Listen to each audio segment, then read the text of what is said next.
Salut l'équipe, on se retrouve pour ce nouveau point de marché du 28 juillet 2025. Comme chaque lundi, on va passer en revue les nouvelles macroéconomiques et on ira faire un tour sur les graphiques pour voir les principales classes d'actifs, les marchés boursiers américains, l'or, le pétrole, le dollar et bien sûr Bitcoin et les cryptos. Et d'ailleurs, cette semaine, on ira faire un petit focus sur le top 5. Alors, on a l'habitude Bitcoin Ether et donc cette semaine, on ira voir en plus XRP, BNB et Solana. L'objectif de ce rendez-vous hebdo est simple, avoir une vision claire des tendances en cours, des niveaux de technique clés et des éléments macroéconomiques à surveiller. Un rendez-vous pour prendre du recul, affiner nos stratégies et être prêt aux différents scénarios que peut prendre le marché. Avant de commencer, je vous rappelle que je ne suis pas conseiller en investissement, je n'ai pas non plus de boule de cristal, je vous partage simplement mon analyse et mon point de vue basé notamment sur la psychologie des marchés au travers de l'analyse technique et rien dans cette vidéo ne constitue un conseil en investissement.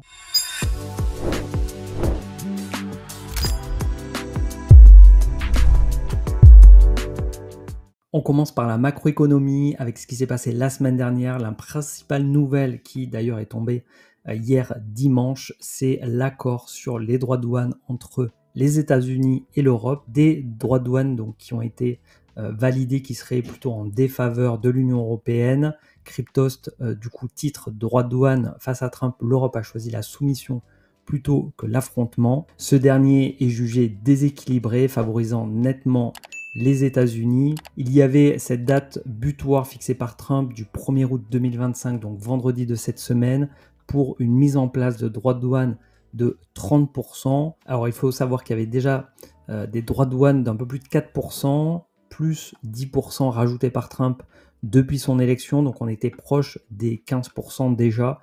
Mais là du coup c'est une instauration, on va dire, un peu plus officielle de droits de douane de 15%, donc soit la moitié du taux prévu, ce qui peut faire penser du coup que c'est une bonne chose ou une réussite pour l'UE.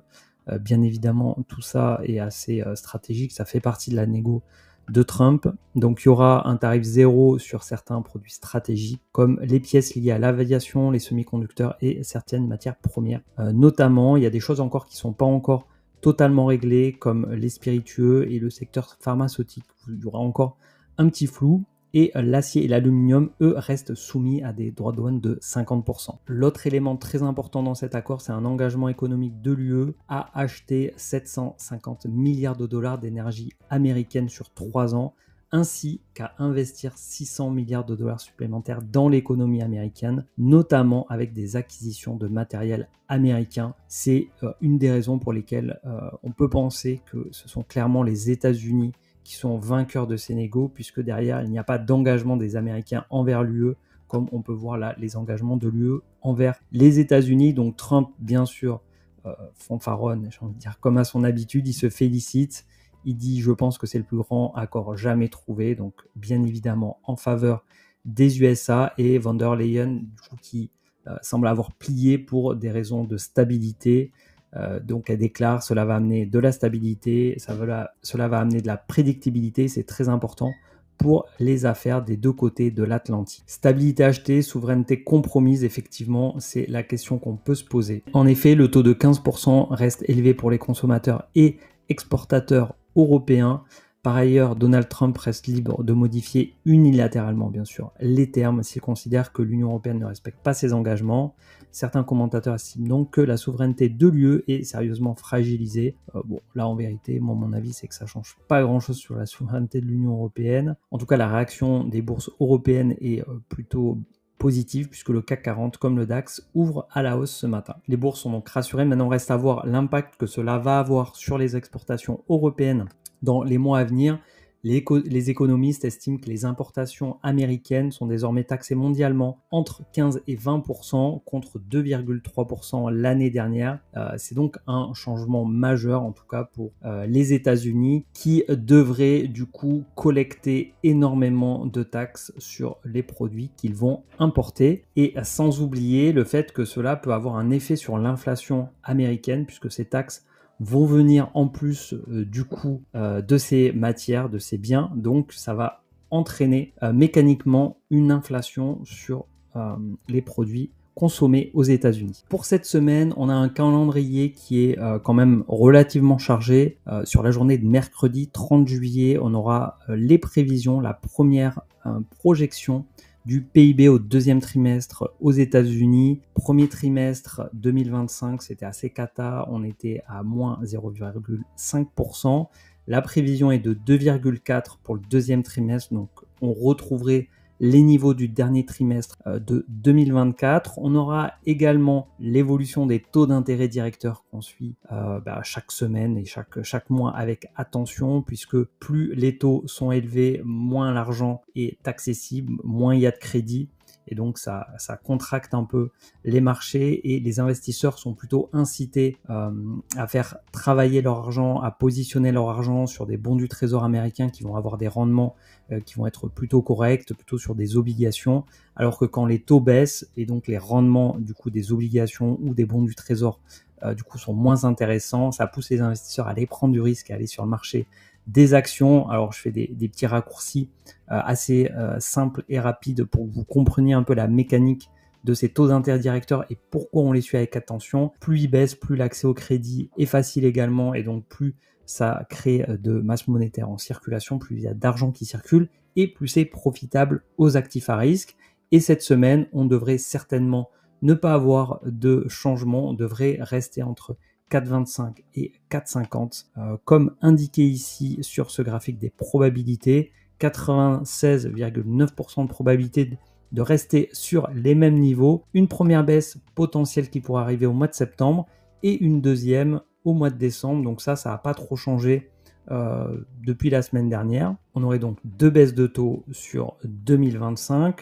On aura également en fin de semaine, le vendredi 1er août, l'évolution du taux de chômage qui pourrait reprendre 0,1% et donc passer de 4,1 à 4,2%. Le chômage, ça fait partie également des indicateurs qu'on suit particulièrement. En réalité, il y en a surtout trois. L'inflation, d'ailleurs, on aura l'inflation PCE qui va sortir le 31 juillet. Donc, on aura l'inflation. En fait, le PCE, c'est l'inflation qui est la plus suivie par la Fed. Donc c'est important de garder un œil dessus, mais en fait comme elle arrive assez tardivement, puisqu'on l'a le 31 juillet, ça va correspondre au chiffre du mois de juin. On regarde également le PCI, donc on a vu déjà la semaine dernière. Et donc je disais le chômage et le PCE qui devrait arriver jeudi 31 juillet, attendu à 2,7. Voilà, donc une inflation en légère hausse, un chômage également en légère hausse et un PIB qui serait également en forte croissance du coup pour les États-Unis. Et donc ça en fait une semaine assez chargée au niveau des données macroéconomiques qui vont arriver. Maintenant, au-delà de ces chiffres, il est important d'aller voir un peu ce qui se passe au niveau des gros acteurs sur les tendances de fond. La semaine dernière, je vous avais montré ce site-là très rapidement. On va repasser dessus juste pour vous montrer un peu l'évolution ici des réserves stratégiques d'Ether. On est passé de 1,7 million d'Ether à 2,3 millions. Donc une très forte hausse en une semaine, une des plus fortes hausses jamais enregistrées de réserves d'ETH dans les trésoreries d'entreprise. C'est sur ce graphique-là. Et ici, on voit les ETF également qui sont en forte augmentation. Mais on le verra sur l'autre site qui est quand même un petit peu mieux fait pour suivre les ETF. Tous les liens des sites présentés, comme toujours, sont disponibles dans la description. Si vous voulez être autonome, allez les checker quand vous en avez envie. Voilà, vous les retrouverez dans la description. Et ici, Bitcoin Treasury. Donc là, c'est pour les BTC en réserve pour les entreprises. On a une hausse de 3,91% sur 30 jours. Donc là, c'est pareil, ça accumule du Bitcoin très fortement, mais ça, c'est une tendance de fond qui existe déjà depuis un petit peu plus longtemps que sur ETH. Et donc, au niveau des inflows des ETF, ici, on est sur Bitcoin, où on a eu une semaine dernière relativement stable, puisque sur les 3 premiers jours, on a eu des petites baisses, ici, moins 30, moins 68 et moins 85, et on a fini la semaine avec plus 226 et plus 130. Donc globalement une semaine plutôt stable sur Bitcoin, alors que sur Ether, on a une semaine extrêmement positive, que du vert. On voit là ici les chiffres, on voit qu'on a C'est vraiment, vous voyez le graphique, il parle de lui-même. On a une explosion de l'accumulation sur les ETF, ETH. C'est vraiment très très fort. C'est du jamais vu sur Ether, et on ira voir sur les graphiques derrière que ça se ressent clairement sur son prix. Juste avant d'aller sur les graphiques, je rappelle à ceux qui veulent être accompagnés ou ceux qui voudraient rejoindre un club d'investisseurs privés que vous pouvez rejoindre le club La Crypto by Joe avec une réduction de moins 25% avec le code BR2025 à l'occasion de cette reprise haussière pour pouvoir surfer la fin de ce cycle. Vous trouverez tous les détails dans la description. C'est accessible à tout le monde pour environ 1 € par jour. C'est sans engagement. Voilà, donc pour ceux qui voudraient être accompagnés, c'est le moment, c'est disponible dans la description. Allez, on passe au graphique. On commence par les indices boursiers américains, le S&P 500 qui a fait une nouvelle semaine sur ses plus hauts à plus de 6388 points, donc nouveau record historique. On est dans ce canal haussier, tout va bien pour le S&P 500. Côté Nasdaq, c'est pareil, donc les valeurs technologiques qui sont sur des plus hauts historiques pour la deuxième semaine consécutive. Le gold, lui, continue sa latéralisation. Voilà une consolidation qui dure depuis plusieurs mois, mais toujours dans ce canal haussier. Donc l'or qui qui se rapproche en tout cas du bas du canal au fil des semaines. Donc on verra bientôt si on a une nouvelle impulsion haussière sur l'or ou pas. En tout cas, voilà, la tendance est toujours haussière sur l'or. Le pétrole, lui, il reste également sur cette zone-là, sur ce support ou résistance, la zone des 66 $, voilà, qui est tantôt résistance, tantôt support. Donc voilà, sur le pétrole, pas grand-chose à dire. Le dollar, lui, il est toujours sur une zone clé. Voilà, sur cette zone-là, on est ici sur le bas du canal. Le dollar, donc, il travaille cette zone depuis un petit moment maintenant. Ça fait quelques semaines. Le scénario que je privilégie, c'est toujours le même. C'est un rebond avant de repartir à la hausse. Je pense que le dollar va reprendre de la force face à un panier de devises. C'est ce qu'on voit au travers de cet indicateur, le DXY. Au niveau du RSI, on est plutôt en survente. Ici, sur le MACD, on est pas loin de croisé bullish, donc pour un retournement haussier. Voilà, donc je pense que le dollar reprendra de la puissance. Au niveau de l'euro-dollar, donc on voit ici qu'on est sorti ici par le haut. On a une semaine de retracement sur l'or qui repère de la force par rapport au dollar. Pour valider un changement de tendance, comme je l'ai déjà dit, il faut aller breaker pour moi ici l'ancien plus haut qui était autour des 1,23. Donc il faut clôturer bien au-dessus pour pouvoir valider des plus hauts de plus en plus haut et des bas de plus en plus haut. On a déjà là la validation d'un bas plus haut que le précédent. Maintenant, il faut aller chercher un haut plus haut. C'est pas encore fait. Voilà, même si on a cassé à la hausse, c'est pas encore fait. On est toujours dans ce canal baissier, et si le dollar reprend de la force, mécaniquement, il en reprendra par rapport à l'euro qui devrait réintégrer ce canal baissier, même si, encore une fois, aucune certitude, c'est juste une histoire de probabilité. Donc voilà pour la paire euro-dollar. Et maintenant pour les cryptos, je vous propose de commencer par le Total, marché Total Crypto, qui a fait un nouveau plus haut sur la semaine dernière avec une clôture autour des 3,9 trillions de dollars. Ça correspond à 3900 milliards de dollars, avec un Bitcoin qui est toujours très fort à 118 800 au moment où j'enregistre cette vidéo.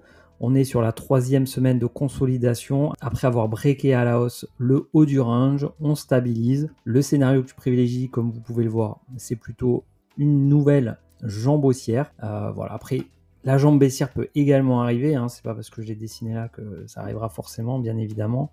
Tous les scénarios sont à envisager. Après, c'est une sorte de probabilité et de money management, donc de gestion du risque. Et pendant que le Bitcoin comme ça consolide, on a Ether qui nous fait des très très belles bougies. Donc on voit qu'on a enchaîné 1, 2, 3, 4, 5 et on démarre une sixième bougie dans le vert, donc un Ether qui est très très costaud. On va voir la clôture mensuelle d'ici jeudi, donc une clôture qui, voilà, si on reste sur ces niveaux, pourrait se faire au niveau pas loin des 4000 $, ce qui correspondrait à la clôture la plus haute depuis le début de ce cycle. Si on clôture au-dessus des 3750 $, on aura la clôture la plus haute sur ce cycle et on se rapproche tranquillement de l'ATH autour des 4800 et quelques dollars. Donc là, on est sur une zone assez clé pour moi sur Ether, parce que si on n'arrive pas à faire de nouveau plus haut que ce plus haut précédent, si on n'arrive pas à passer les 5000 $, ce sera vraiment pas bon signe pour Ether, parce que comme je le disais, une continuation, une tendance, elle se fait par des hauts de plus en plus hauts et des bas de plus en plus hauts pour avoir donc une continuation haussière. Et si on a des hauts de plus en plus bas et des bas de plus en plus bas, on est en tendance baissière. Donc là, Ethereum, il range depuis un petit moment. On a fait des plus bas plus hauts que les précédents. Ici, on avait fait un bas plus bas que le précédent. Et donc maintenant, il faut aller inverser et aller faire des hauts plus hauts. Donc aller, si possible, au-delà des 5000. Maintenant, on est sur une zone là autour des 4000, qui est une zone de résistance très très forte sur laquelle Ethereum est venu buter 2 fois, n'a pas réussi à aller au-delà sur ce cycle, donc elle revient dessus. Donc il revient dessus, donc possiblement on pourrait avoir un petit rejet avant de repartir vers la hausse, c'est tout à fait envisageable. Également pour absorber un peu cette hausse, il y a des gens qui ont des profits à prendre et qui vont les prendre. Pour ceux qui auraient pris pas loin du plus bas, on est quasiment sur 1 x 3, donc voilà, il y aura possiblement une prise de profit, mais comme on l'a vu, les inflows sont tels au niveau des ETF et des entreprises que voilà, ça pourrait potentiellement continuer. Voilà, moi le scénario que je privilégierais, c'est un petit rejet et ensuite une continuation haussière. Ensuite, si on continue donc sur le top 5, on a XRP, donc XRP qui a cassé ici son triangle de consolidation en fin d'année, qui a fait un très joli run jusqu'à revenir du coup sur ses ATH un petit peu au-dessus des 3 $, et donc il signe un nouvel ATH à 3,64 $ sur la semaine dernière. Donc XRP sur ses plus hauts, qui avait commencé un petit range, voilà, qui là revient faire un pullback ici sur ce haut du range. Donc à voir si cette continuation haussière va se poursuivre sur Ripple. En tout cas, XRP qui depuis le début d'année est en surperformance par rapport à Bitcoin. Si on va voir ici XRP versus Bitcoin, on voit que depuis le début d'année, voilà, on a XRP qui est venu largement surperformer. Ensuite, Bitcoin a repris de la force sur le printemps, et là, depuis le début d'été, c'est le Ripple qui reprend un peu de puissance versus Bitcoin, et qui est là sur ses plus hauts sur ces dernières années. Et d'ailleurs, j'ai oublié de vous montrer Ether versus Bitcoin. Voilà le range. On avait vu la semaine dernière qui avait été breaké très très fortement à la hausse, et on voit que la semaine dernière, on a également un peu plus de force pour Ether versus Bitcoin, et cette semaine démarre également dans le vert. Donc on voit que Ether attire énormément de liquidités et prend le lead en ce moment sur Bitcoin. Voilà. La tendance est quand même assez claire là-dessus, à court terme tout du moins. Ensuite, la quatrième crypto la plus capitalisée, c'est le BNB, qui a fait la semaine dernière donc un plus haut historique, et qui cette semaine est encore du coup sur des nouveaux plus hauts historiques, qui étaient précédemment un peu en dessous des 700 $. Là, on est à plus de 850. Donc le BNB qui a impulsé une nouvelle hausse sur son cours. Hop, on pourrait peut-être d'ailleurs y voir une figure de type tasse et anse avec une double anse. Hop, et donc une cassure à la hausse qui pourrait être l'impulsion du coup d'un mouvement, un nouveau mouvement haussier sur BNB, qui avait déjà connu de belles progressions sur le cycle dernier. Alors, je pense, pour moi, c'est impossible qu'il refasse les mêmes perfs, dans la mesure où il est beaucoup plus capitalisé, mais il n'en demeure pas moins qu'il y a toujours du potentiel sur le BNB, et on peut noter également la force de ce jeton, qui n'a pas connu finalement de correction aussi forte que d'autres cryptos majeures et encore plus résilientes du coup si on va sur des cryptos plus petites. Mais si on regarde voilà, parmi les cryptos leaders du classement en termes de capitalisation, ça a été une des plus résilientes en termes de max drawdown. On est pas mal du tout sur le BNB. Ensuite, le Solana, lui, est pas encore sur ses plus hauts historiques, ou alors on peut considérer qu'il est déjà revenu du coup sur le début d'année, ici avec un plus haut historique quasiment à 300 $. L'ancien record du mois de novembre 2021 était autour des 260-270 $. Ici, donc, on voit qu'il y a un range qui s'est mis en place. On est en million range pour Solana. Le scénario que je privilégie sur Solana, c'est d'aller retester du coup cette résistance sur le plus haut historique, et ensuite enclencher, alors pas forcément dans l'immédiat, mais par la suite aller faire des nouveaux ATH si la tendance se poursuit comme ça sur le marché crypto. Et voilà du coup pour ce top 5. Maintenant, si on regarde le total crypto hors Bitcoin et Ether, on voit qu'on est assez proche des plus hauts historiques. Et si on regarde l'ensemble du marché crypto hors top 10, donc là on est plutôt sur des alts à moyenne et petite capitalisation, on est encore assez loin des plus hauts historiques, hein. Donc même si on a